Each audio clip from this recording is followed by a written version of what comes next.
Oh, I suppose I need an intro. This is an intro. Let's get on with it.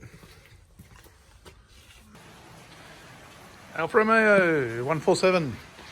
Do you have wet carpet? Is it constantly leaking inside your car? Does the heater fan not work? Does the body computer not work? Do random electrical things go wrong? The cause is under here.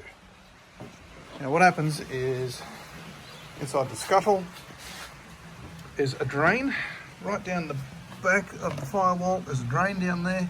It drains the water out of the scuttle from the front of the windscreen, and that blocks up with schmutz and crap and scoochum and whatever is appropriate to your area. And in this case it's mostly dead leaves. So quick and easy fix: pull this thing off, pull the one half of the scuttle panel off. You don't have to take the wipers off or anything. And right down in the hole there is a black drain. Just stick your finger in there, poke it through, or pull the rubber thing out and clean it, and put it all back together. Because what happens is this whole scuttle fills up with water and then drops down into the heater box through that hole there, straight on top of the fan, and then runs along into the body computer. So your wet carpet problem is quite likely because of this stupid little block drain down here. Clean it and live happy. So this is what this drain seal looks like removed. You can see how much crud is in there. You turn it over and give it a squeeze. You can shake all that dirt and stuff out. So what does that mean? What happens? This is the fan motor with the cover removed. You can see the fan motor is full of water. It's absolutely corroded up.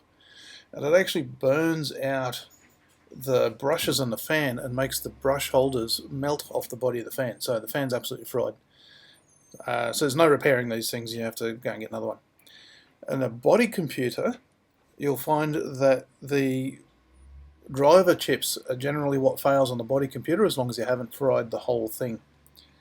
So if it's not a big black mess, you can usually get away with just changing the 4 driver chips, which are VNQ810s.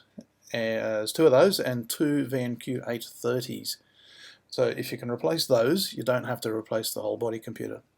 If you do have to replace the entire body computer, you need to replace not only the body computer, you need to match the body computers from a donor car with the keys, a pair of keys. You don't need the lock, just the keys. And you'll also need the ECU for the engine. Those 3 main things will have to be swapped together from a donor car to get this to work, if you can't repair the body computer yourself. The chips are obsolete, but you can get them from eBay if you're lucky. There is a bit of a chip shortage at the moment, but they are still available if you hunt for them. There's probably a replacement, but I haven't found one yet. Enjoy!